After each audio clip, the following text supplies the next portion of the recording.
ॐ सहनावतु सहनौ भुनक्तु सह वीर्यङ्करवावहै तेजस्विनावधीतमस्तु मा विद्विषावहै। ॐ शान्ति शान्ति शान्तिः। ॐ पूर्णमदः पूर्णमिदं पूर्णात् पूर्णमुदच्यते पूर्णस्य पूर्णमादाय पूर्णमेवावशिष्यते। ॐ शान्ति शान्ति शान्तिः।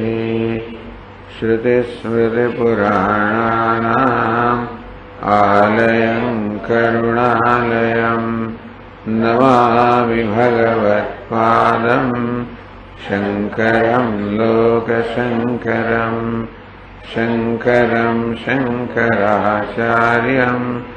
केशवं बादरायणं सूत्रभाष्यकृतौ वन्दे भगवन्तौ पुनः पुनः। ईश्वरो गुरुरात्मेति मूर्तिभेदविभागिने व्योमवद्व्याप्तदेहाय दक्षिणामूर्तये नमः। नमः श्री शंकरानंद गुरुपादाम्बुजन्मने सविलास महामोह ग्राहक ग्रासैक कर्मणे।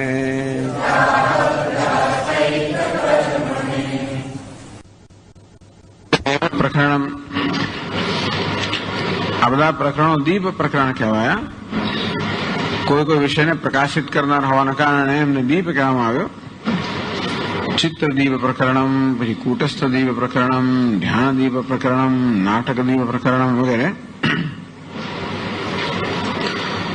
તો આ નાટકના દીપનું એક રૂપક અહીં આપવામાં આવ્યું છે. નાટ્યશાળામાં જેવી રીતે રંગમંચ પર નાટ્યશાળામાં એક દીપક પ્રકાશમાન હોય અને સમગ્ર નાટ્યશાળાને પ્રકાશિત કરતા હોય, તો રંગમંચ પર નૃત્ય કરનાર નર્તકીને, બધા વાદ્યકારોને, એ નૃત્યના સ્વામીને, પછી પ્રેક્ષકોને, સમગ્ર નાટક શાળાને પ્રકાશિત કરનાર દીપ છે. તો એનું એક બહુ સુંદર રૂપક આપવામાં આવ્યું છે. એ દ્વારા અહીં ગ્રંથકાર આત્માના સ્વરૂપનું નિરૂપણ કરે છે. તેથી આ પંચદશીમાં 10મું પ્રકરણ છે. એ પણ જાણીતું છે નાટક દીપ પ્રકરણ. ઘણું નાનું પ્રકરણ છે, છતાં બહુ સુંદર છે.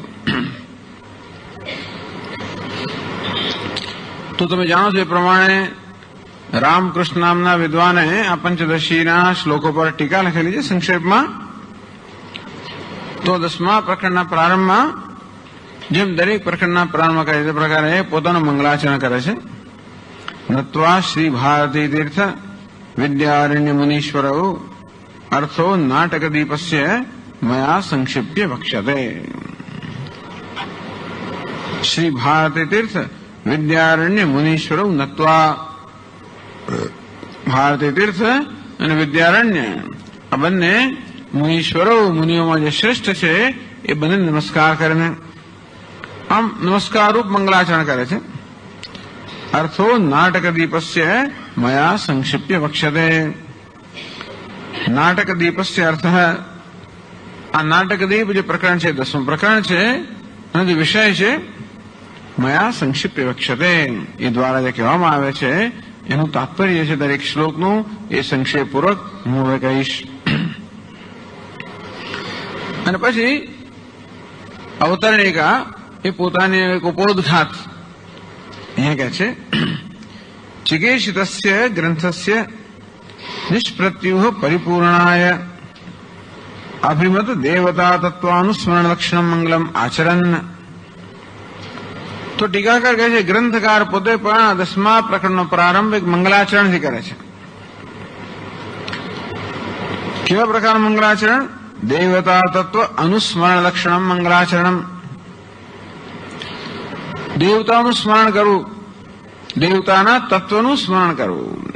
આમ મંગલાચરણમાં તો ઈશ્વરના અનુગ્રહ માટે કરવામાં આવતું હોય છે. સામાન્ય રીતે મંગલાચરણ પ્રાર્થના રૂપમાં હોય, ક્યાં તો પ્રાર્થના સ્પષ્ટ રીતે વ્યક્ત કરવામાં આવી હોય અથવા તો પ્રાર્થનાનો અંદર હેતુ હોય.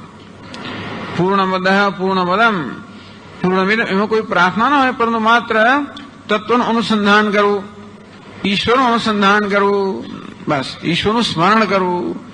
ઈશ્વરના સ્મરણ દ્વારા જ એક પ્રાર્થના થઈ જ જતી હોય છે એના અનુગ્રહ માટેની. તો અહીં દેવતા તત્વ અનુસ્મરણ.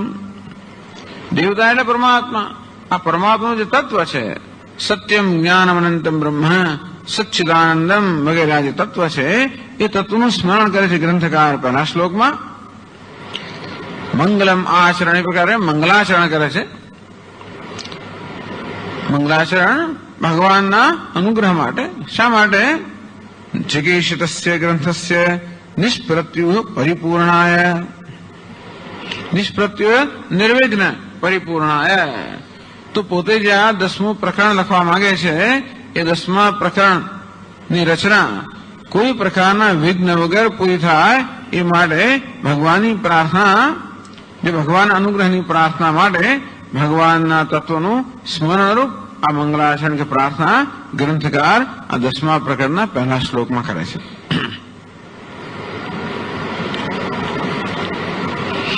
તો વારંવાર આવું થઈ ગયેલું છે.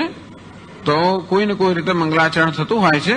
ક્યારેક સ્પષ્ટ રૂપમાં થાય અથવા તો આમ તો મોટાભાગના વિદ્વાન જે ગ્રંથકાર હોય એ લોકો મંગલાચરણ જુદો શ્લોક ન પણ લખે. અંતેથી પહેલો શ્લોકમાં ખરેખર તો વિષયની ચર્ચાનો પ્રારંભ થઈ જતો હોય, અને છતાં એ વિષયની ચર્ચાના પ્રારંભમાં પણ ભગવાનનું સ્મરણ થતું હોય. આમ ભગવાનનું સ્મરણ એક આંકડે અનેક પક્ષી મારે. ભગવાનનું અનુસ્મરણ સ્મરણ પણ થાય, જોડે જોડે શું ચર્ચા કરવાની છે ઘણી વાર અનુબંધ ચતુષ્ટય વિષય પ્રયોજન વગેરેનો પણ એક નિર્દેશ થઈ જાય, એવું થતું હોય છે. એટલે એક શ્લોક દ્વારા ઘણા બધા પ્રયોજન સિદ્ધ કરવામાં આવતા હોય છે. અને તેથી અહીં પણ માત્ર દેવતા તત્વ અનુસ્મરણ એટલે કોઈ પ્રાર્થના વગેરે નથી. ખરેખર તો પહેલા શ્લોકની અંદર ગ્રંથકાર ઉपोद्घातમાં કહે છે અથવા પોતાના વિષયની ચર્ચાનો પ્રારંભ કરી દે છે, પણ પરમાત્મા એ શબ્દથી આ પહેલા શ્લોકનો પ્રારંભ થાય. જે રીતે પરમાત્મા શબ્દનો પ્રયોગ થયો એટલે ભગવાનનું અનુસ્મરણ થયું. એ પ્રકારે ઈશ્વરનો અનુગ્રહ પ્રાપ્ત થાય, એનું સ્મરણ આપણામાં જળવાય રહે. કારણ કે જે તત્વનું નિરૂપણ કરવાનું જે પરમાત્મા તત્વ જ છે, એ માટે એના સ્મરણથી પ્રારંભ થાય છે. માટે છેથી એનું સ્મરણ મનમાં જળવાય રહે અને એ રીતે એની સાથેનું તાદાત્મ્ય રહે, એ રીતે એનો અનુગ્રહ પ્રાપ્ત થાય. એના અનુગ્રહથી જ એના સ્વરૂપનું નિરૂપણ થાય. આમ પરમાત્માના સ્વરૂપનું નિરૂપણ કરવું એ જ આ ગ્રંથનો હેતુ છે. અને તો પરમાત્માના જ અનુગ્રહથી એના જ સ્વરૂપનું નિરૂપણ થાય. મંદાધિકારિણામ અનાયાસેન નિષ્પ્રપંચ બ્રહ્માત્મ તત્વ પ્રતિપત્તિ સિદ્ધે. તો મંદ અધિકારી લોકો, મંદ અધિકારીઓ, ઉત્તમાધિકારી, મધ્યમાધિકારી, મંદ અધિકારી. જે મંદ અધિકારી છે એટલે જેમની બુદ્ધિમાં મંદતા છે, અને તેથી જે લોકોને સમજવામાં થોડી મુશ્કેલી પડતી હોય કે વિચારમાં મુશ્કેલી પડતી હોય, એમને કેવી રીતે એની સરળતા કરી આપવી. અનાયાસેન એટલે અલ્પ આયાસેના. જેથી મંદ મનુષ્યો પણ અલ્પ આયાસથી ઘણા ઓછા પ્રયત્નથી નિષ્પ્રપંચ બ્રહ્માત્મ તત્વ પ્રતિપ્રસિદ્ધ. એ કેવી રીતે બ્રહ્મ જે આત્મા છે એના તત્વને કેમ પ્રાપ્ત કરી શકે? નિષ્પ્રપંચ બ્રહ્માત્મ તત્વ પ્રતિપત્તિ. તો બ્રહ્મનું જ્ઞાન, બ્રહ્માત્મ પ્રતિપત્તિ, બ્રહ્મનું આત્મારૂપે જ્ઞાન. એ બ્રહ્મમાં કેવું છે? નિષ્પ્રપંચ બ્રહ્મ. આ બ્રહ્મ જે બધા પ્રપંચથી પર છે, અર્થાત બધા સંસારના દોષોથી મુક્ત છે. જો અશનાયા વિવાસે જરા મૃત્યુમ શોકમ મોહમ અત્યેદી. તો ભૂખ, તરસ, જરા, મૃત્યુ, શોક, મોહ બધાથી એ પર છે. એટલે બધા સંસારના ધર્મોથી પર છે. બધા સંસાર ધર્મથી અસ્પૃષ્ટ છે, નિષ્પ્રપંચ છે. આમ સમગ્ર પ્રપંચને ધારણ કરતો હોવા છતાં પણ સ્વયં નિષ્પ્રપંચ અર્થાત પ્રપંચથી મુક્ત છે. પ્રપંચની મર્યાદાઓથી કે પ્રપંચના સ્પર્શથી પણ મુક્ત છે. નિર્ગુણમ ગુણભૂત ચૈવ છે, સર્વ ગુણોને ધારણ કરનાર છતાં પણ સ્વયં કેવું છે? નિર્ગુણમ, તો નિષ્પ્રપંચ છે. બસ આ જ આપણા વેદાંત શાસ્ત્ર સમજાવે છે કે પરમાત્મા નિષ્પ્રપંચ છે, અર્થાત પ્રપંચના સંસારથી કે સંસાર ધર્મથી સર્વ રીતે મુક્ત છે. એ છે જ, અર્થાત આત્માને નિષ્પ્રપંચ બનાવવાનો નથી. આત્મા નિષ્પ્રપંચ, પ્રપંચની મર્યાદા મુક્ત છે જ. એ જ બ્રહ્મ છે. નિષ્પ્રપંચ બ્રહ્માત્મ તત્વ પ્રતિપત્તિ.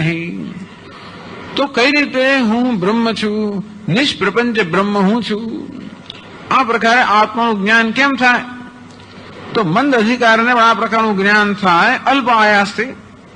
એ માટે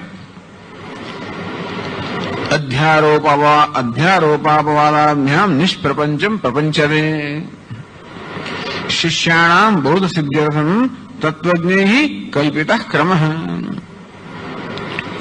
તત્વજ્ઞૈ ક્રમ કલ્પિત. આ તત્વજ્ઞ, જે તત્વના વિદ્વાનો જે છે, આચાર્યો છે, એમણે આ તત્વ છે એ તત્વને પહોંચાડવા માટે, એના ઉપદેશ માટે એક બહુ જ સુંદર ક્રમ, ખૂબ સુંદર પ્રક્રિયા શોધી કાઢી છે. ઉપનિષદમાં આ પ્રક્રિયાનો પ્રયોગ થાય છે. એટલે એવું નથી કોઈ આચાર્ય શોધી કાઢી હોય, પરંતુ ઉપનિષદમાં આ પ્રકારની પ્રક્રિયાનો પ્રયોગ થાય છે. અધ્યારોપ અપવાદાભ્યામ, પર અધ્યારોપ થાય અને પછી અપવાદ થાય. આ તસ્મિન તદબુદ્ધિને અધ્યારોપ કહે. જે વસ્તુ જે નથી એના પર આરોપ કરવાનું નામ છે અધ્યારોપ. અસર્વભૂતાયામ રજ્વામ રજ્વારોપ અધ્યારોપ. તો રજ્જુ જેમાં સર્પનો લેશ માત્ર નથી, એ રજ્જુમાં સર્પનો આરોપ કરવો એનું કહેવાય છે અધ્યારોપ. અંતે રીતે નિષ્પ્રપંચમ બ્રહ્મ. આ બ્રહ્મ સ્વયં નિષ્પ્રપંચ છે, સર્વ પ્રપંચથી મુક્ત છે, પ્રપંચની ગંધ માત્રથી મુક્ત છે. એ જ બ્રહ્મ આત્મા હું ને તમે બધા વાસ્તવમાં આપણું વાસ્તવિક સ્વરૂપ કેવું છે કે આ પ્રપંચની ગંધથી પણ મુક્ત.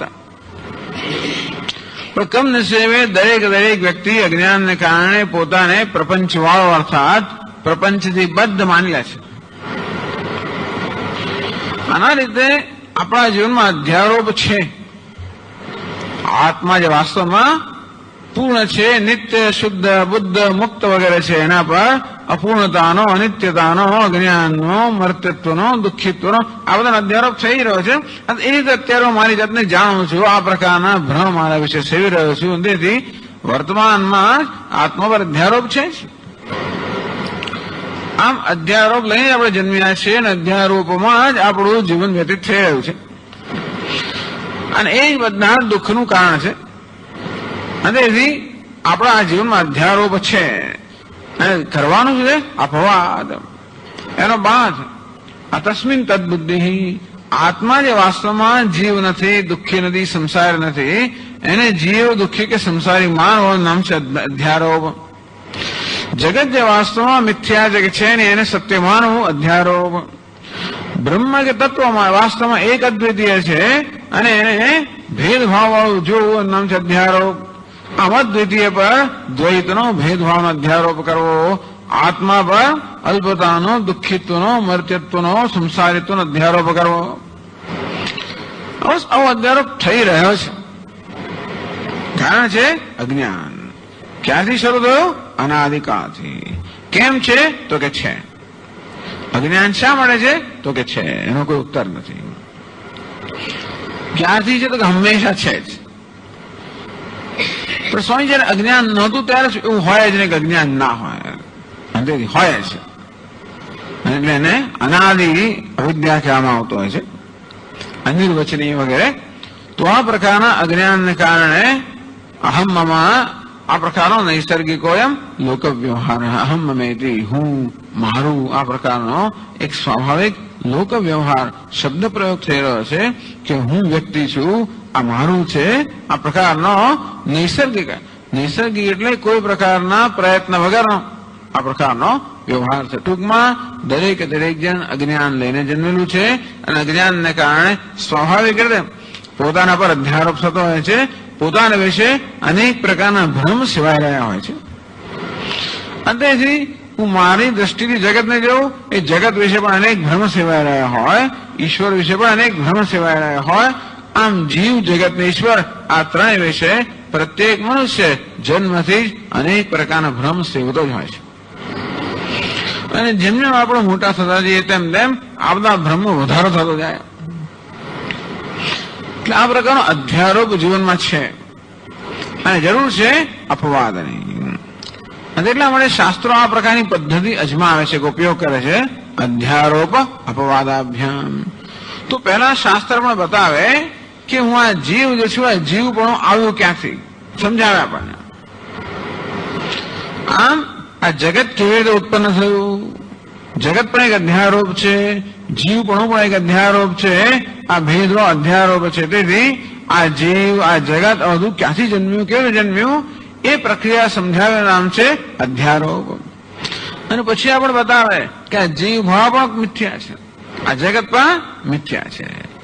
આમ આપણે જેને સત્ય માનીએ છીએ એના મિથ્યાત્વને સમજાવવું એનું નામ છે અપવાદ. અધ્યારોપ અપવાદાભ્યામ. નિષ્પ્રપંચમ પ્રપંચતે. એટલા જ માટે કે બ્રહ્મને ખરેખર એનું વર્ણન કરવાનો કોઈ ઉપાય નથી. પરમાત્મા તો યતો વાચો નિવર્તનતે અપ્રાપ્ય મનસા સહ. તો વાણી મન સહિત એની પાછી ફરે છે. અને વાણી અને મન જે છે એની પહોંચથી બહાર છે. અંતેથી અતીત પંથાનમ તવ ચ મહિમા વાંગ મનસયો. ભગવાન આપનો જે મહિમા છે એ વાણી અને મન બંનેની પર છે. અતર્ક્ય ઐશ્વર્ય ત્વયી. આપનો ઐશ્વર્ય છે અતર્ક્ય છે, તર્કથી પર છે. અને તેથી કેવી રીતે, તો જે વર્ણનથી કે વિચારથી કે તર્કથી પર છે એનું વર્ણન કેમ કરવું? તો વર્ણન ના કરી શકાય એટલે એનું સીધું વર્ણન ના કરી શકાય, અને તો પછી એને પહોંચાડવું કેમ? નિષ્પ્રપંચમ પ્રપંચતે. વાસ્તવ નિષ્પ્રપંચ છે, સર્વ પ્રપંચથી પર છે, એને આ પ્રકારે વિસ્તારથી સમજાવવામાં આવે છે અધ્યારોપ અપવાદની પ્રક્રિયાથી. શિષ્યાણામ બોધ સિદ્ધ્યર્થમ. આ શિષ્યોને બોધ થાય તે માટે તત્વજ્ઞ કલ્પિત ક્રમ. એ માટે આ તત્વજ્ઞ હોય એટલે કે મહાપુરુષ આચાર્યએ આ પ્રકારના ક્રમની કલ્પના કરી છે. આ પ્રકારનો ક્રમ જે છે એ પ્રકારનો ક્રમ એમણે વિકસાવ્યો છે, આ પ્રકારની પદ્ધતિ વિકસાવી છે. એની ન્યાય અનુસૃત્ય. તેથી આ પ્રકરણમાં ગ્રંથકાર પણ આ ન્યાય કે આ પ્રક્રિયા કે આ પદ્ધતિનું અનુસરણ કરે છે. આત્મની અધ્યારોપમ તાવદાહ. તો અધ્યારોપ અને અપવાદની પ્રક્રિયા અનુસરણ કરનાર આ ગ્રંથકાર પ્રારંભમાં આત્મા પર અધ્યારોપ એટલે આપણે આપણા વિશે જે પ્રકારના ખ્યાલ કે ભ્રમ સેવીએ છીએ એ ભ્રમ સેવવાનું કારણ શું એ સમજાવે છે આપણને. તો પહેલા શ્લોકમાં કહે છે પરમાત્મા દ્વયાનંદ પૂર્ણ પૂર્વમ સ્વમાયયા સ્વયમેવ જગદ ભૂત્વા પ્રાવિશદ જીવ રૂપતઃ.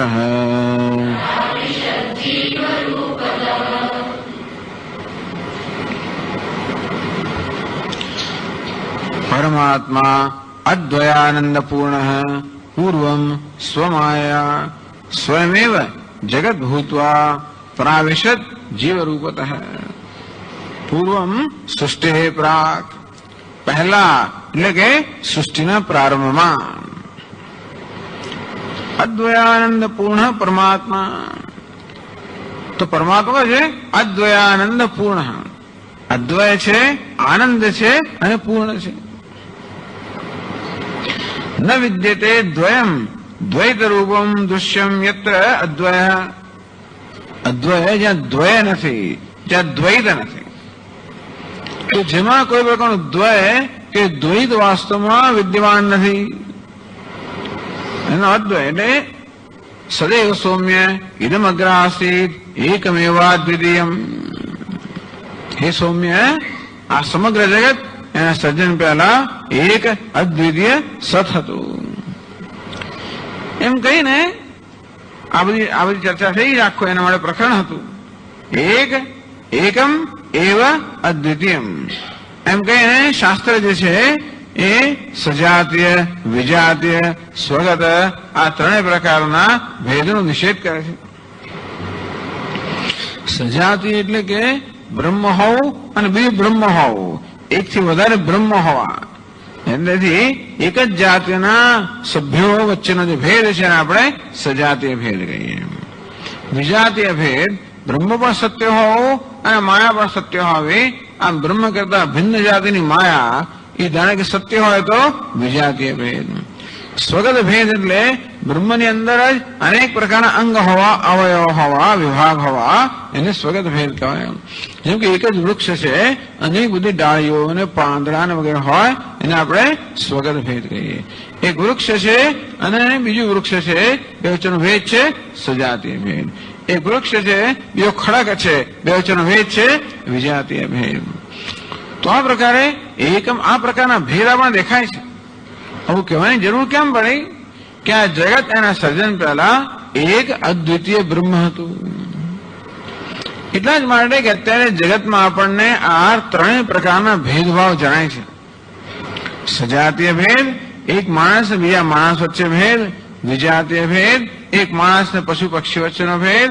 સ્વગત ભેદ, એક માણસ અંદર પણ એના ભિન્ન ભિન્ન અંગોનો ભેદ. આમ સર્વત્ર આપણને ભેદભાવ જણાય છે. અને સ્વાભાવિક છે કે આપણે ભેદભાવને સત્યતા આપીએ, કે જે દેખાય છે એ ખોટું હોય કે છેતરામણ હોય કલ્પના પણ આવે નહીં. આપણે છેતરાઈ રહ્યા છીએ એવી કલ્પના પણ ના આવે.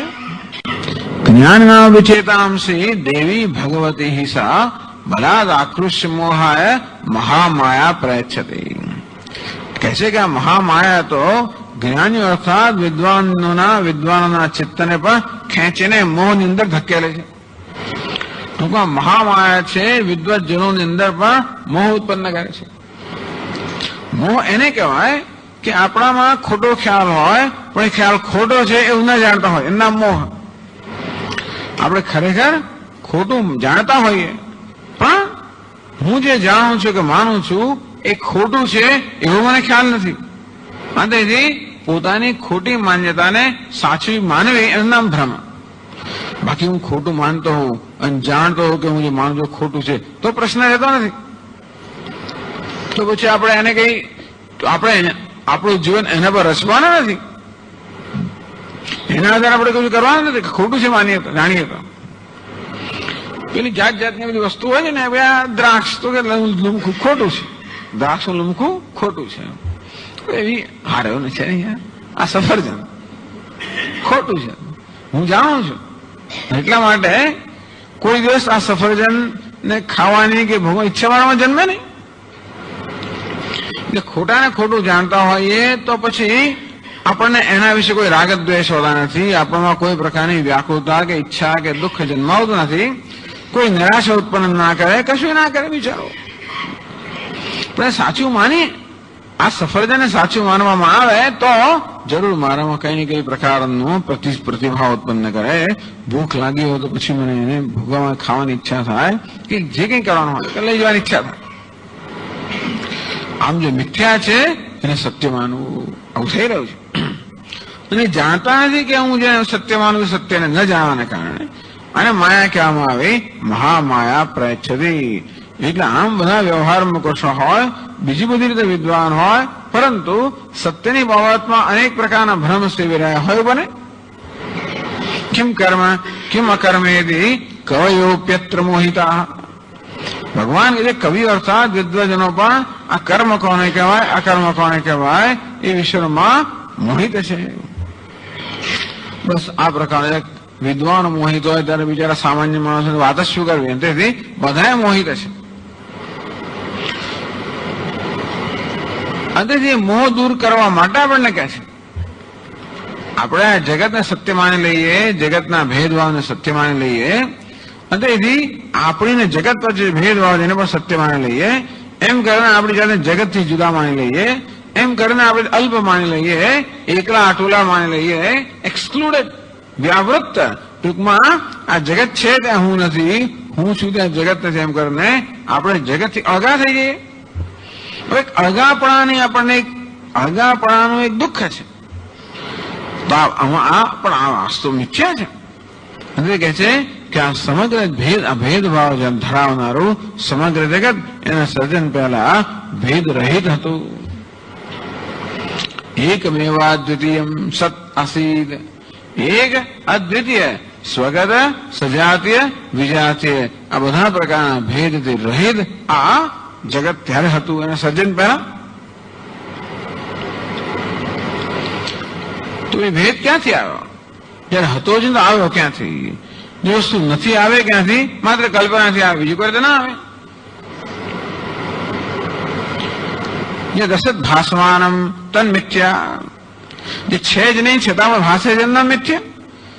તો શાસ્ત્ર ઉપનિષદ જયારે આપણને કહે કે આ જગત એના સર્જન પહેલા એક અદ્વિતીય હતું, બધા ભેદભાવથી રહિત હતું, બધા પ્રકારના મર્યાદાથી રહિત હતું. એનો અર્થ એ થયો કે જે ભેદભાવ કે મર્યાદાઓ આપણે અત્યારે જણાય છે એ બધી કલ્પિત છે. એમ કહીને ભેદભાવનું મિથ્યાત્વ આ રીતે આપણે સૂચવવામાં આવે છે. એટલે પરમાત્મા કેવો છે? અદ્વયાનંદ પૂર્ણ અદ્વય. તો આ વાક્યમાં કહેવામાં આવ્યું સદૈવ સૌમ્ય ઇદમ અગ્રાસીદ એકમેવ અદ્વિતીયમ.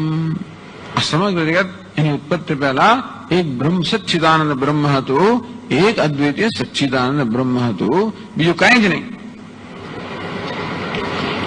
એ કેવું છે? આનંદ. વિજ્ઞાનમ આનંદમ બ્રહ્મ. વળી બૃહદારણ્યક ઉપનિષદ કહે વિજ્ઞાનમ આનંદમ બ્રહ્મ. બ્રહ્મ વિજ્ઞાન એટલે કે જ્ઞાન સ્વરૂપ છે, ચૈતન્ય છે, આનંદ સ્વરૂપ છે, સુખ સ્વરૂપ છે. હા, પરમાત્મા માત્ર અદ્વિતીય છે એવું નહીં, પણ કેવો છે? સુખ સ્વરૂપ છે, આનંદ સ્વરૂપ છે. અદ્વયાનંદ પૂર્ણ પૂર્ણમદ પૂર્ણમિદમ ઇત્યાદિ શ્રુતિ પ્રસિદ્ધ. વળી બ્રહ્મ કેવું છે? પૂર્ણ છે. પૂર્ણમદ પૂર્ણમિદમ. એમ અદ એટલે બ્રહ્મ, પૂર્ણમ અદ, બ્રહ્મ પૂર્ણ છે. આ પ્રકારે શાસ્ત્રોમાં બ્રહ્મને અદ્વયાનંદ પૂર્ણ એટલે પરમાત્માનું નિરૂપણ થયેલું છે. નવો પરમાત્મા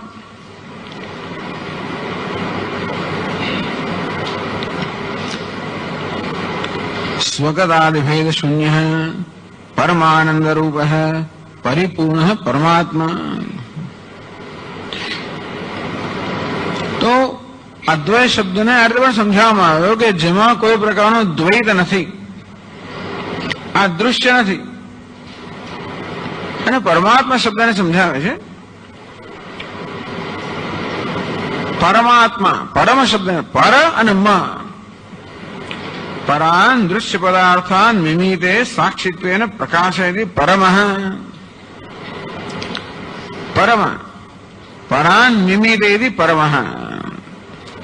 પરાન દૃશ્ય પદાર્થાન, આ બધા દૃશ્ય પદાર્થો છે એને મિમિતે, એને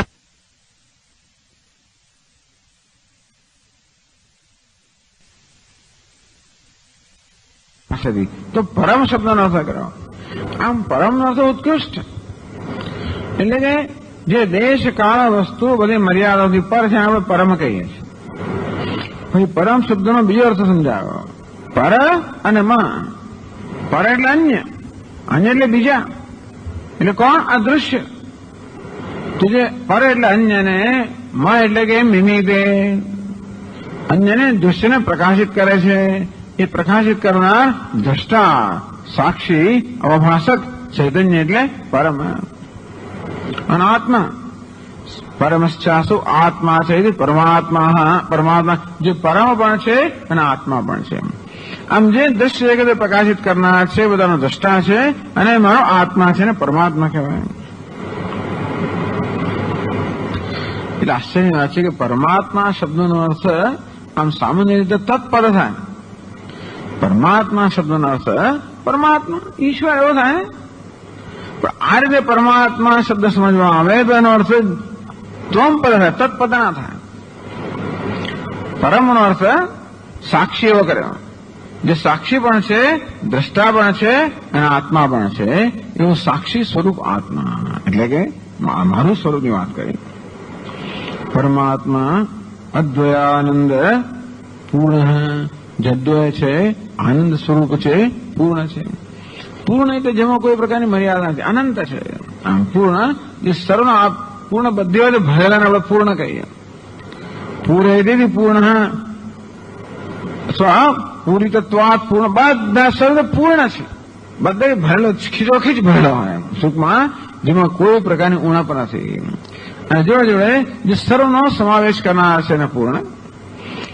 અદ્વય આનંદ સ્વરૂપ પૂર્ણ જે પરમાત્મા છે. પૂર્વમ આવા પરમાત્માએ સૃષ્ટિના પ્રારંભમાં સ્વમાયા, પોતાની માયાથી સ્વયમેવ જગત ભૂત્વા, માયામ તો પ્રકૃતિમ વિદ્યાત માયનમ તો મહેશ્વરમ. આ શ્વેતાશ્વતર ઉપનિષદમાં આવી ગયો. માયામ તો પ્રકૃતિમ વિદ્યાત, આ માયા જે છે એ પ્રકૃતિ છે, જગતનું ઉપાદાન કારણ છે. માયનમ તો મહેશ્વરમ, એને જે મહેશ્વર છે એ માય છે, અર્થાત માયાનો અધિષ્ઠાતા છે. इति श्रुतियुक्तया स्वनिष्ठया मायाशक्त्या स्वयमेव जगत भूत्वा. આ પરમાત્મામાં એક માયાશક્તિ છે, પરમાત્મા પર આધારિત એક માયાશક્તિ છે. સ્વમાયા, પોતાની માયા વડે જ સ્વયમેવ, કોઈની મદદ વગર. તદાત્માનગ સ્વયં અકુરુત, તૈત્રીય ઉપનિષદ કહ્યું તદાત્માનમ સ્વયં અકુરુત. સ્વયં પોતાની જાતે જ એણે પોતાનું સર્જન કર્યું, કોઈને મદદ વગર. આમ તો એવું છે ને કે પેલા કુંભારને કે સર્જન કરવું હોય તો અનેક વસ્તુની મદદ જોઈએ, એને માટી જોઈએ, ચાકડો જોઈએ, ઘણું તો આપણે એક રોટલી બનાવી તો કેટલી વસ્તુ જોઈતી હોય છે ને, આદણી જોઈએ ને, વેલણ જોઈએ ને, આ જોઈએ ને, તે જોઈએ ને, ચીપીઓ લાવવાનું, પલાનું લાવવાનું, જાત જાતનું જોઈએ, બધું અનેક વસ્તુ જોઈએ ને. ગેસ તો જોઈએ, ઉપર પેલી જે કંઈક શું કહેવાય ને, કઈ તાવડી જોઈએ, ચીપીઓ જોઈએ, અનેક વસ્તુ જોઈએ. આવી વસ્તુ બને તો આ જગતનું સર્જન કરવાની કેટલી કેવી તાવડીઓ જોઈએ, કેવા ચીપિયા જોઈએ, કેવા વેલણ જોઈએ, શું શું જોઈએ ભગવાન જાણે. પણ નહીં, તદાત્માનગ સ્વયં અકુરુત, એ પરમાત્માએ સ્વયં અર્થાત કોઈની મદદ વગર જ આ બધું કર્યું. વિચાર કરો કે જગતના પ્રારંભની અંદર એક અદ્વિતીય છે, એના સિવાય કોઈ છે જ નહીં. તો એની પાસે કોઈ સાધન નથી પોતાના સિવાય. એટલે કહ્યું સ્વમાયા સ્વયં એવ જગત ભૂતવા, એ સ્વયં આ જગત બની ગયો પોતાની માયાથી.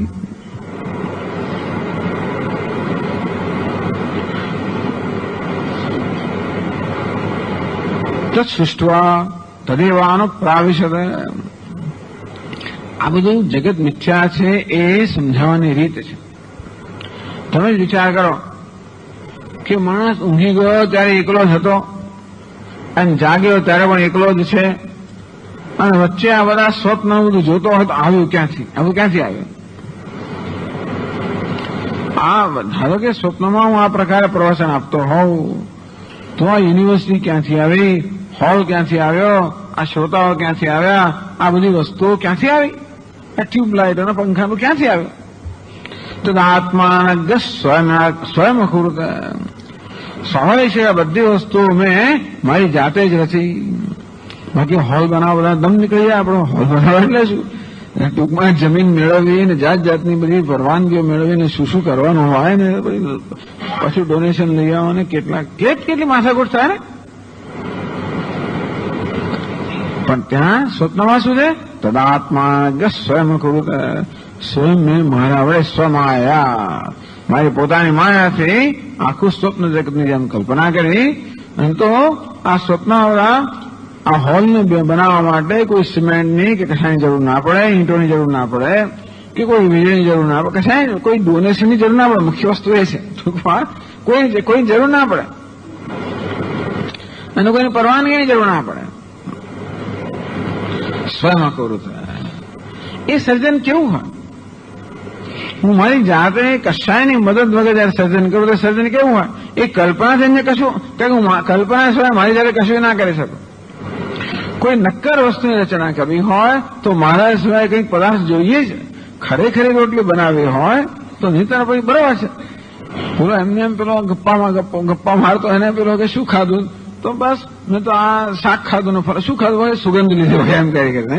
ટૂંકમાં આવી કલ્પનાથી રોટલી ખાવા જુદી વાત છે.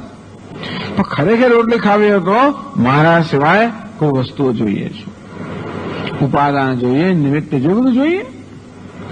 એ કોઈ પ્રકારના ઉપાદાન વગર, કોઈ પ્રકારના નિમિત્ત એટલે ત્યાં ચાકડો વગર નિમિત્ત કહેવાય. આ કુંભારને ચાકડો જોઈએ, નિમિત્ત કારણ કહેવાય, માટી જેનું ઉપાદાન કારણ કહેવાય. આવું કશાય વગર, અને પાછો કોઈ એને કહેનારું જોઈએ કે ભાઈ તું આવો ઘડો બનાવો, પેલો ઘડો બનાવો, આવો કશાય વગર જયારે બનાવવામાં આવે એ રચના કેવી, એ કલ્પના જ હોય. કારણ કે પોતે પોતાના સિવાય કશી વસ્તુની મદદ લેવા વગર કશું રચવું હોય તો કલ્પના સિવાય બીજું કંઈ ના થઈ શકે. તો ભગવાને પણ કોઈની મદદ લીધા સિવાય તમે જરા વિચાર કરજો, તમારે કશું કરવું છે તો કશી વસ્તુ તમારી પાસે તો કઈ રીતે કરી શકો? માત્ર કલ્પનાના સ્તર જ થઈ શકે, બીજું કોઈ ના થઈ શકે. સ્વેટર ગૂંથવા માટે પણ કઈ સ્વેટર ઊન જો કશું જોઈએ તો ખરું. ચિત્રકામ કરવું તો વસ્તુ જોઈએ ને, કંઈ પણ કરવું તો વસ્તુ જોઈએ. કોઈ પણ વસ્તુ કરવી હોય તો જોઈએ જ વસ્તુ. અને કશી સહાય વગર જો આપણે રચના કરવી હોય તો રચના કેવી હોય? કલ્પના હોય. ઈશ્વરે પણ કશાની સહાય, કારણ એકમેવ અદ્વિતીય, આ જગત એના સર્જન પહેલા એક અદ્વિતીય બ્રહ્મ હતું, અર્થાત ઈશ્વર સિવાય કંઈ ના હતું.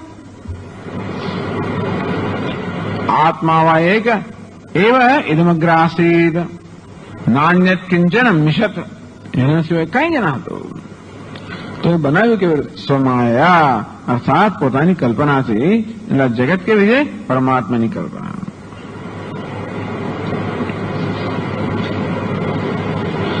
પ્રાવિશત જીવરૂપત, પછી એ તદાત્માન સ્વયં કુરુત સચ્ચત્યચ્ચા ભવત. આવું તૈત્રીય ઉપનિષદમાં આવે છે. સચ્ચત્યચ્ચા ભવત, એ પરમાત્મા સત બની ગયો, ત્યત બની ગયો. સદ એટલે સ્થૂળ, તદ એટલે સૂક્ષ્મ, સદ એટલે વ્યક્ત, તદ એટલે અવ્યક્ત. સદ એટલે કાર્ય, તદ એટલે કારણ. ટૂંકમાં કાર્ય, કારણ, સ્થૂળ, સૂક્ષ્મ, વ્યક્ત, અવ્યક્ત જે કઈ જગત છે સચ્ચત્યચ્ચા ભાવ, એ પોતે બદ્ધ બની ગયો. એટલા જગતને સત્ય કહેવામાં આવે છે કે સત્ય સ્વરૂપ પરમાત્મા આ સત અને ત્યત્મ બનનું જગત બની ગયો. સ્વયમેવ જગદાકારતામ પ્રાપ્ય, સ્વયમેવ જગદાકારતામ પ્રાપ્ય, એ પોતે જ જગતના આકારનો બની ગયો. એને પોતે જ જગતનો આકાર ગ્રહણ કરી લીધો. બસ એ જ જગત બની ગયો. જેમ સ્વપ્નની અંદર પણ હું સ્વયં સમગ્ર સ્વપ્ન જગત બની જાઉં છું. દ્રષ્ટાંત છે, બહુ માથાકૂટ ના કરવી સ્વપ્ન વિશે, પણ આ તો દ્રષ્ટાંત છે. એટલું તો ખરું જ ને કે સ્વપ્નનું જગત રચવા માટે મારી પાસે મારા સિવાય બીજું કશું છે નહીં. એટલું પણ ખરું કે સ્વપ્ન જગતનો ઉદ્ભવ મારામાંથી થયો અને સ્વપ્ન જગત લય પણ મારામાં જ થાય છે. હું જાગી ગયો એટલે બધા જે કે બધા શ્રોતાઓ હશે, બધા લોકો પણ જાગી જ જાય છે. ટૂંકમાં બધા મારામાં લીન થઈ જાય છે, કોઈ રહી નથી જતું. હું જાગી ગયો ને બીજા બધા રહી ગયા હોય. જે પ્રવચન સ્વામીજી તો જાગી ગયા અને આપણે જે પ્રવચન સાંભળવા ત્યાં બેસી રહ્યા હોઈએ, એવું રાહ જોવાની હોતી નથી. બધા લોકો એક સાથે જાગ્યા. હું કાંઈ બધા તો મારામાં લીન થઈ ગયા ને. યત પ્રયંતી અભિસંવિશંતિ, તો જેમાં આવીને લીન થઈ જાય છે, એક થઈ જાય છે. અને એટલું તો ખરું જ કે આ સ્વપ્ન જે છે એ કલ્પના છે. કંઈક એવી રીતે, કશુંક એવી રીતે આ જગત પણ કલ્પના છે. અને હું સ્વયં સ્વપ્ન આકારનો બની ગયો. મારી પાસે કોઈ સાધન તો છે નહીં. અને સ્વપ્ન કોણ બની ગયો? હું પોતે જ બની ગયો. અને પરમાત્મા આ સ્વયં જગદાકારતામ પ્રાપ્ય, આ જગતરૂપ બની ગયો. સ્વયમેવ જગત ભૂત્વા પ્રાવિશત, એને પ્રવેશ કર્યો જીવરૂપતઃ. તત્ સૃષ્ટવા તદેવાનુપ્રાવિશત, આ જગતનું સર્જન કરીને એને એમાં પ્રવેશ કર્યો. અનેન જીવેન આત્મના અનુપ્રવિશ્ય, તો આ જીવાત્મા રૂપે હું પ્રવેશ કરીશ ઇત્યાદિ શ્રુતે જીવ રૂપણે પ્રવિષ્ટવાન. આ રીતે ટૂંકમાં આ બધા માખા એને બનાવ્યા પહેલા અને પછી એને માખામાં પ્રવેશ કર્યો. એને સરસ સરસ માખા રચ્યા. આ નામ રૂપાત્મક જગત કોઈને 84 કરોડ યોની 84 લાખ કે જે હોય ટૂંકમાં લાખો બધી યોનીઓ જે છે આ બધા પ્રકારના કેટલા પ્રકારના પણ એને બધા માખા 84 કરોડ લાખ ભગવાન જાણે ક્યાંથી ગણે એ લોકો ભગવાન 84 લાખ બહુ મોટી સંખ્યા છે. એટલા પ્રકારે કેટલી મોટી કલ્પના છે. તો આ 84 લાખ પ્રકારના બધા એને વેશ બનાવ્યા, માખા બનાવ્યા, માળા બનાવ્યા. લોકો વર્ણન આવે જાણે કે કોઈ પક્ષી પોતાના માળામાં પ્રવેશ કરે તેવી રીતે પરમાત્માએ પણ આ બધા દરેક માળામાં પ્રવેશ કર્યો. 84 લાખ પ્રકાર, 84 લાખ નહીં 84 લાખ પ્રકારના દરેકમાં પછી હજારો લાખો હોય જુદા પાછા એમ કરીને આટલા બધા માળખા બનાવે અને બધામાં પ્રવેશ કર્યો. તો એનો અર્થ એ છે કે જે કોઈ આ જગતની અંદર છે, જે કોઈ જીવ વાસ્તવમાં એમાં પ્રવેશ કરનાર છે પરમાત્મા. કહેવાનો ભાવ એ છે કે આ પરમાત્મા જ આ જીવ રૂપે વ્યવહાર કરી રહ્યા છે. બસ આટલું જ. વાસુદેવ જે કોઈ છે અને જેવું કઈ છે. પછી એવું નહીં એને રાવણમાં બનાવે, રામ બધું જ બનાવ્યું એમણે, બધામાં પ્રવેશ કર્યો. કુંભકર્ણમાં પણ એ, રાવણમાં પણ એ, વાંદરમાં પણ એ, રીંછમાં પણ એ, અને સમુદ્રમાં પણ એ, સમુદ્રમાં અનેક બધા જે માછલીઓ છે બધામાં એ જ છે. વૃક્ષોમાં પણ એ, ફળમાં પણ એ, બધાની અંદર એને પ્રવેશ કર્યો. અને નામાને કૃત્વા અભિવદન યદાસ્તે અનેક બધા નામ ધારણ કર્યા અને બસ હું વાનર છું, હું રીછ એમ કરી કરીને એ બસ અવ્યવહાર કરી રહ્યો છે. અધ્યારો બતાવ્યો, બસ એક જ શ્લોક બતાવી દીધો. અધ્યારો પણ અપવાદ. આપણે અધ્યારો કેવી રીતે આ જગત પર, પરમાત્મા પર જગતનો અધ્યારો થયો, એક પર અનેકનો અધ્યારો થયો. એકમેવ અદ્વિતીય, જગતના સર્જન પહેલા એક અદ્વિતીય પરમાત્મા માત્ર જ છે. અને તો જગતના સર્જન પછી પણ એક અદ્વિતીય પરમાત્મા છે, કારણ કે એને દ્વિતીય બનાવનારું એમાં ભેદભાવ ઉત્પન્ન કરવાનું કશું છે જ નહીં. તો બધો ભેદભાવ કેવો છે? માત્ર કલ્પિત છે. એટલે કે સ્વમાયા માયા કયું એમ કરીને એક કેવી રીતે અનેક રૂપે અનેક બની નથી ગયો, એક અનેક રૂપે ભાષે છે. અપૂર્ણ રૂપે ભાષે છે. અદ્વિતીય દ્વૈત રૂપે ભાષે છે. સર્જન કરવું એટલે કે ભાષવું. વેદાંત લોકોનું સર્જન એટલે કેવું? ભાષવું. એક અનેક રૂપે ભાષે. ઉર્ધ્વ મૂળ અધશાખા. ઉર્ધ્વ એટલે કે પૂર્ણ પરમાત્મા છે, હવે એટલે અપૂર્ણ રીતે ભાષી રહ્યા છે. આવું કર્યું એટલે વચ્ચે એક પ્રશ્ન ઉપસ્થિત થયો. એ પ્રશ્ન ઉત્તર આપે છે, પછી અપવાદ બતાવે છે. નુ પરમાત્મન એવ એકસ્ય સર્વ શરીરેષુ પ્રવિષ્ટત્વે પૂજ્ય પૂજકાદિભાવેન પ્રતીયમાન ઉત્તમાધન ભાવ વિરુદ્ધેત ઇતિ. પરમાત્મન એવ એકસ્ય, આપના કહેવા પ્રમાણે એક પરમાત્મા જ બધા જ દેહમાં જો પ્રવેશ કર્યો હોય, આપના કહેવા પ્રમાણે રાવણના દેહમાં પણ એ જ પરમાત્માએ પ્રવેશ રાવણના દેહમાં પણ કર્યો અને રામજીના દેહમાં પણ કર્યો અને બધા એમણે જ પ્રવેશ કર્યો હોય. ઇન્દ્રજી દેવતાના રૂપમાં એ દેહમાં પણ એ જ પરમાત્માએ પ્રવેશ કર્યો હોય અને પછી આમ મર્ત્ય મનુષ્ય એ બધાના દેહમાં એમણે જ પ્રવેશ કર્યો હોય. પૂજ્ય પૂજકાદિ ભાવે બસ સરખા થઈ ગયા ને પછી તો એક જ પરમાત્માએ બધે પ્રવેશ કર્યો. એવું કેમ કે કોઈ પૂજ્ય છે અને બીજા પૂજક છે? આપણે બધા દેવતાઓની આરાધના કરતા હોઈએ તો એ દેવતાઓ છે કેવા છે? પૂજ્ય છે. દેવતાની પણ ઉપાધિ જ છે ને. ગણેશજીની પણ ઉપાધિ હોય, દેવીની પણ ઉપાધિ હોય. આ દેવતાની ઉપાધિ જ છે અને આપણી પણ ઉપાધિ છે. અને છતાં પણ આ પ્રકારનો ભેદ અત્યારે પ્રવર્તમાન છે કે આ દેવતાઓ કેવા છે? પૂજ્ય છે. આપણે કેવા છે? પૂજક જ છીએ. આપણામાં પાછા કોઈ પૂજ્ય હોય, બીજા પૂજા કરનારા હોય, એવું થતું હોય છે ને. અનેક પ્રકારના ભેદભાવ બધા છે. કેવી રીતે? પ્રતીયમાન ઉત્તમ અધમ ભાવ વિરુદ્ધેત. આપના કહેવા પ્રમાણે એક જ ઈશ્વર આ જગત ભાસી ગયો હોય કે એક ઈશ્વરે જે બધી ઉપાધિમાં પ્રવેશ કર્યો હોય તો કોઈ ઉત્તમ છે, કોઈ અધમ છે, એવું શા માટે? બધા સરખા કેમ નહીં? એનો ઉત્તર બીજા શ્લોકમાં આપે છે. વિષ્ણુદ્યુત્તમ દેહેષુ પ્રવિષ્ટો દેવતા ભવેદ મર્ત્યાદ્યધમ દેહેષુ સ્થિતો ભજતિ મર્ત્યતામ.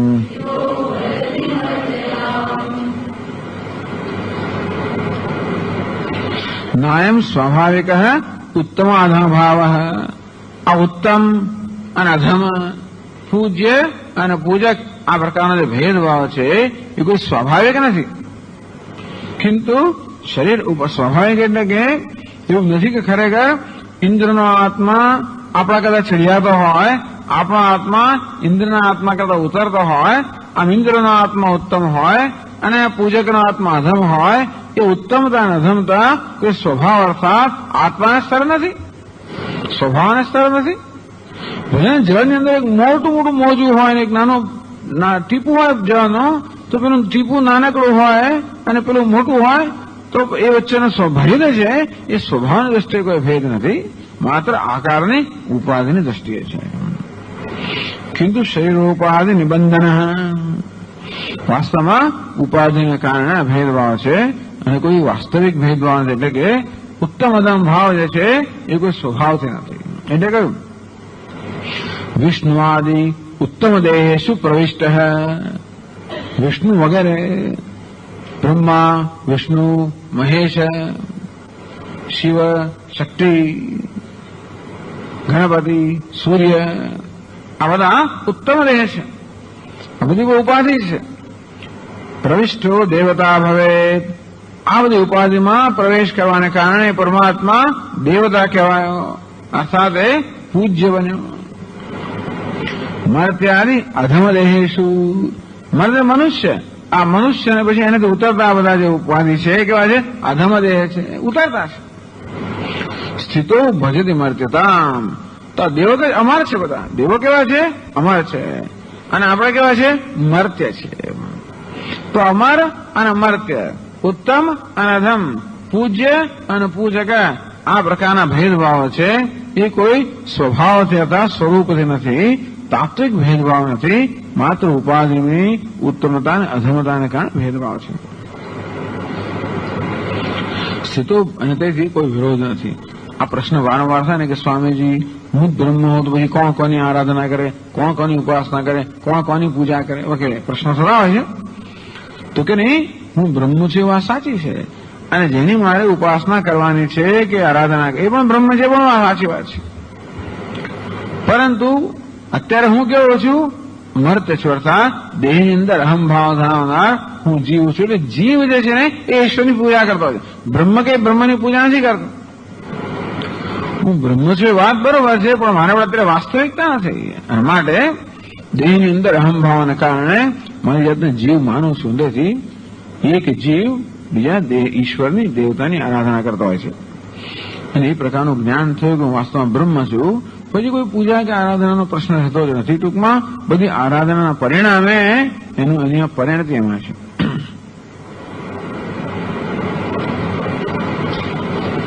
ઇત્થમ આત્મની અધ્યારોપમ સંક્ષેપેણ પ્રદર્શ્ય. બસ એક જ શ્લોકની અંદર, બીજો શ્લોક તો ખાલી શંકાના સમાધાન માટે કહ્યો. એક શ્લોકમાં સંક્ષેપમાં આત્મા પછી અધ્યારોપ થયો જીવપણાનો અને જગતપણાનો. એ સ્વયં જગત એવો ભાસી રહ્યો છે એટલે આત્મા પર જગતપણાનો અધ્યારોપ થયો. એને સ્વયં નામાં પ્રવેશ કર્યો, આત્મા પર જીવપણાનો અધ્યારોપ થયો. એને સ્વયં વિષ્ણુ વગેરેમાં પ્રવેશ કર્યો અને તેથી પૂજ્યપણાનો કે ઈશ્વરપણાનો અધ્યારોપ થયો. આમ જીવ, જગત ને ઈશ્વર આ ત્રણ કેવા છે? અધ્યારોપના પરિણામે છે. જે સ્વયં છે તો જીવ, જગત ને ઈશ્વર આ ત્રણેય પ્રકારના ખ્યાલથી રહિત છે. તો જીવ પણ એક ઉપાધિ છે, જગત પણ એક ઉપાધિ છે ઈશ્વર પણ એક ઉપાધિ છે. આ બધી ઉપાધિ રચના કરીને એમાં પ્રવેશ કર્યો. આ બતાવ્યો અધ્યારોપ. કેવી રીતે એક પર અનેકનો અધ્યારોપ થયો. એટલે કે એક કેવી રીતે અનેક રૂપે ભાષે છે. સંક્ષેપેણ પ્રદર્શ્ય, સંક્ષેપમાં બતાવીને અપવાદમ સંક્ષિપ્ય દર્શાયતી. એનો અપવાદ કેમ કરો, બાદ કેમ કરવો, સસાધન સાધન સહિત કેમ બાદ કરવો, એ પણ સંક્ષેપમાં બતાવે છે. ત્રીજા શ્લોકમાં કહે છે અનેક જન્મ ભજનાત સ્વવિચારમ ચિકીર્ષતિ વિચારેણ વિનષ્ટાયામ માયાયામ શિષ્યતે સ્વયં.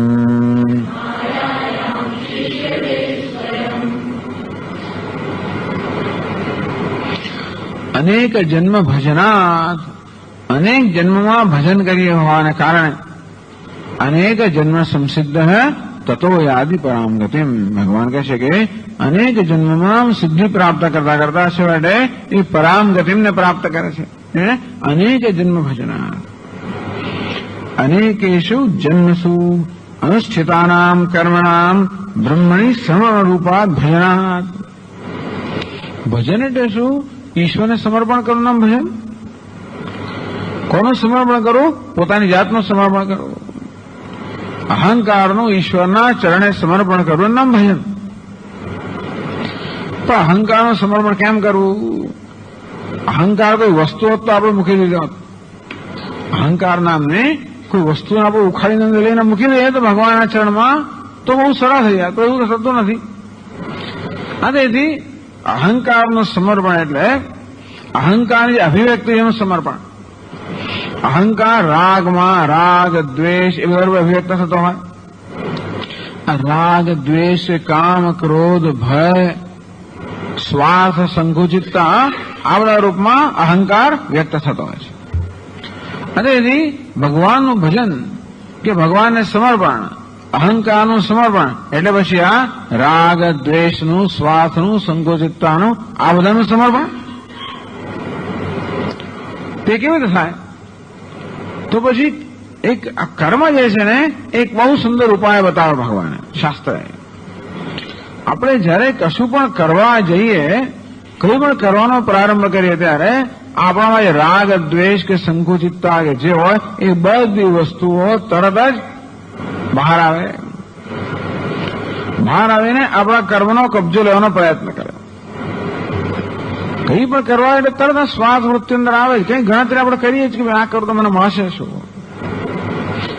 આપણી સંકોચિતતા કે છે ને થોડુંક આપને કઈ વાંધો નહીં, ખિસ્સા ભલે ને 100 રૂપિયા 1 રૂપિયા આપો, વધારે ના આપે છે. સંકોચિતતા સ્વાર્થ 1 રૂપિયા આપીને પણ એમાં પછી 1.5 રૂપિયા કેમ પાછો મેળવવો કોઈક રીતે એની ગણતરી પાછી હોય.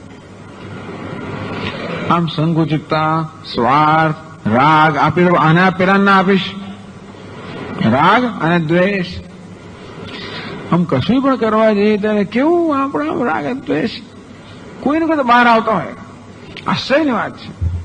આપણે બહુ ઝાઝુ એનું નિરીક્ષણ કરતા નથી હોતા, પરંતુ જો આપણે સાવધાન હોઈએ તો આપણા રાગ દ્વેષને કે સંકુચિતતાને સ્વાર્થને આ બધાને ઓળખવા માટેની બહુ સરસ તક આપણે પ્રાપ્ત થાય છે જ્યારે આપણે કશું કરવા તૈયાર થઈએ ત્યારે.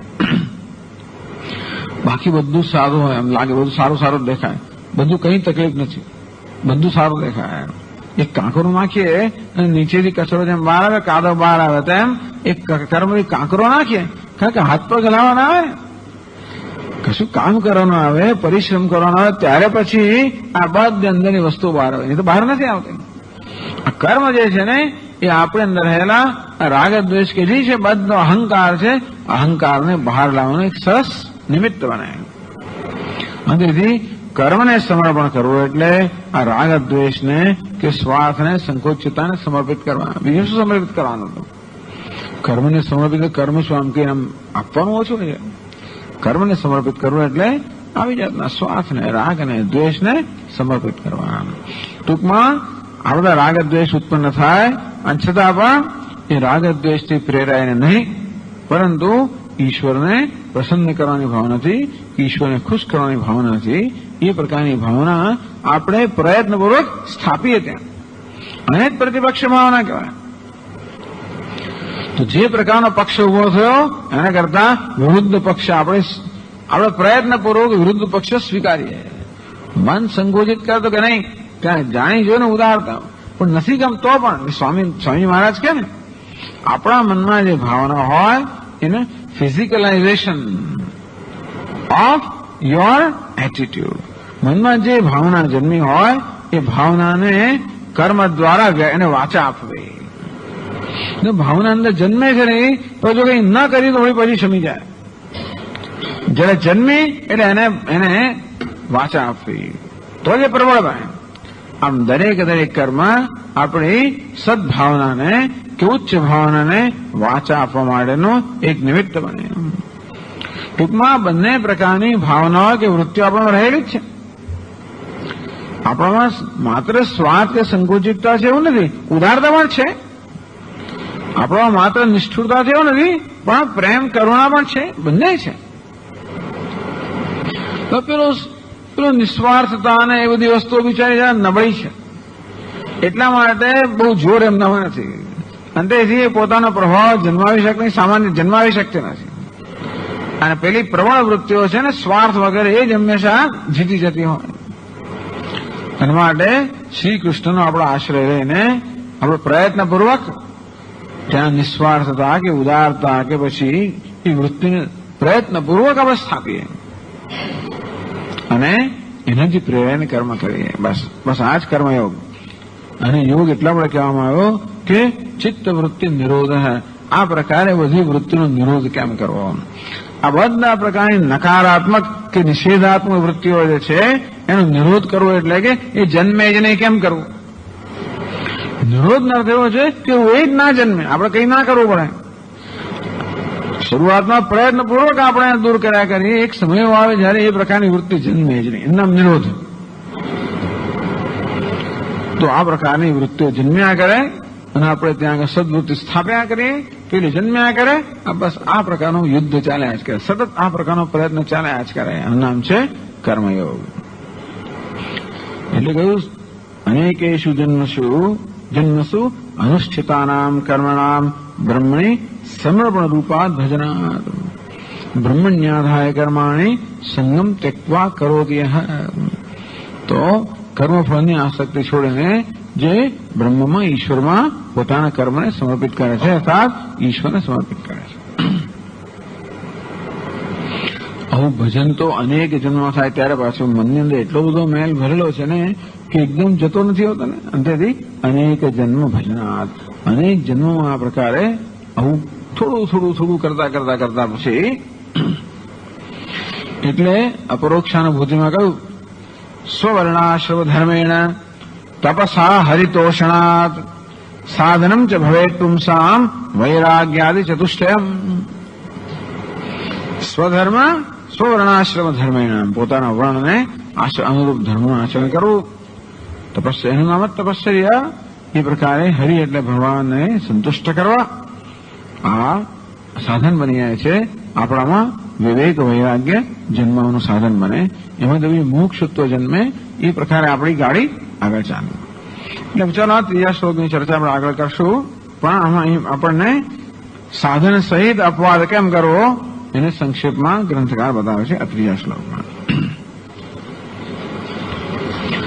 ઓમ પૂર્ણમદ પૂર્ણમિદમ પૂર્ણાત પૂર્ણમુદચ્યતે પૂર્ણસ્ય પૂર્ણમાદાય પૂર્ણમેવાવશિષ્યતે. ઓમ શાંતિ શાંતિ શાંતિ.